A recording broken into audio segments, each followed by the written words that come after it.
My ex demanded child support for a kid that is not mine, and my mother and sister are on her side. Some years ago, I dated a girl. The relationship was bad because she was very controlling and abusive. It ended badly, and we broke up. I kept going on with my life, and after some years, I got a decent job, enough to solve all my needs, have a comfortable life with some savings. The thing is, a couple of months after getting my job, my ex contacted me and asked me to talk. I believe that she may want to reconnect or something. Instead, she showed up with a 5-year-old child, claiming he was my son and demanding child support. I didn't believe her, but the child's age matched the time since we cut contact. I got advice from a lawyer, a friend of mine, to try to solve this out of court. I offered to take responsibility, pay all the costs, and be an active part of the kid's life, only after doing a paternity test. Everyone was okay with this, except for my ex.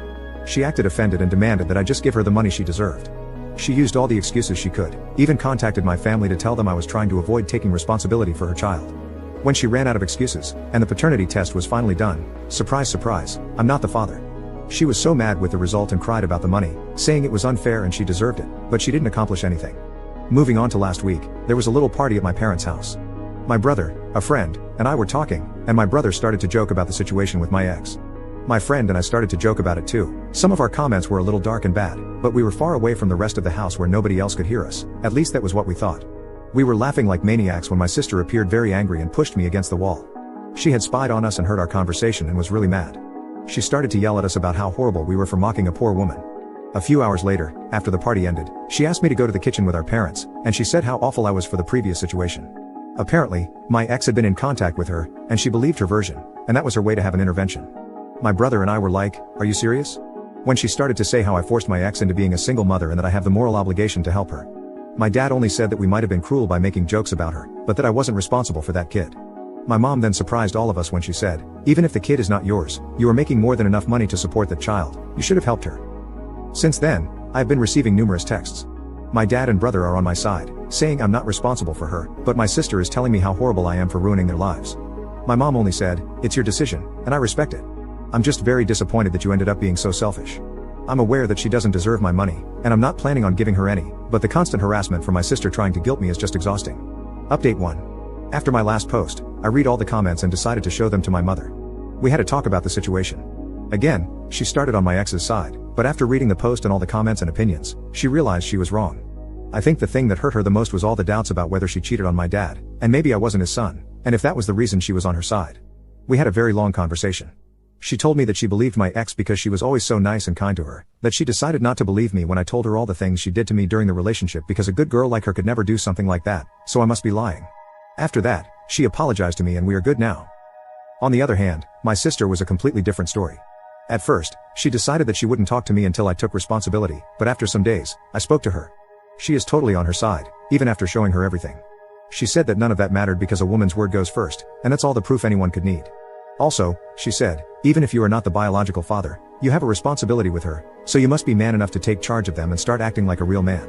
She is a lost cause.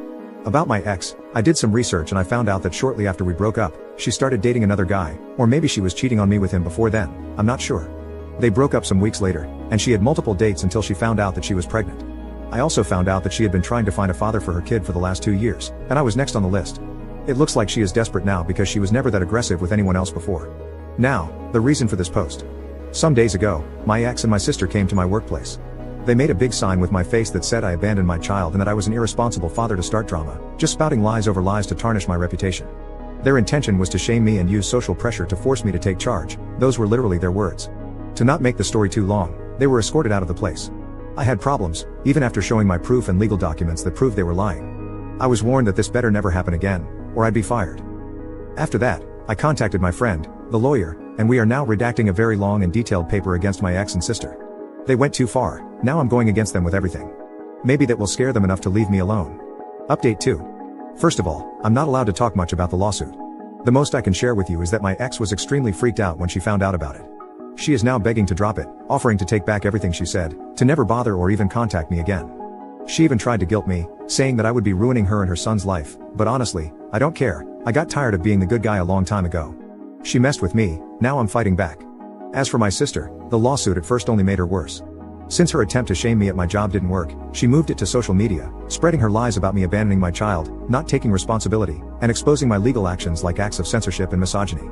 In the end, it will be worse for her, not only because I can dismiss her defamation easily, but also there is now more evidence in our favor. Anyways, this is going to be a long road, and we are just beginning. Recently, we had a posada at my parents' home. Every year we use this as an excuse to have a big family party before Christmas. I had my doubts because I didn't want to be near my sister, but after some relatives assured me that she wouldn't be there, I decided to go. Big mistake, she was there. Mom decided that, despite everything that happened, I was taking this too far, so she wanted all of us to meet to solve this problem as a family. I tried to get out of there the moment I realized what she intended, but some relatives tried to stop me while my mom cried that I needed to stop, that I was tearing apart the family and needed to learn to forgive and let go. I realized that, despite everything, even knowing I was telling the truth, she was still on my sister's side. I got out of there, telling her that I'm not attending any family event if she is there, and don't ever think of trying this again. At this point, almost all my family knows what she did. Some of them think my sister is crazy, while others think she is crazy but I'm taking it too far. A couple of days ago, Mom invited me to spend Christmas with them. I didn't want to go after what she did, but I decided to give her a chance after she swore that it wouldn't happen again. Not only did she have plans to do it again, but my brother also warned me that this time she intended to lock me in until I forgive my sister and stop the nonsense. I called my mom and told her I knew and that I was done with her and my sister. I warned her not to talk to me until she realizes that she is supporting the wrong person, and also to apologize. I don't need to say how many times she tried to call me in the following hours, and all the drama she made when I didn't show up for Christmas, but again, I'm tired of being the good guy. So, that's it for the moment. I hope all of you had a nice Christmas, and I wish you a happy and drama-free New Year.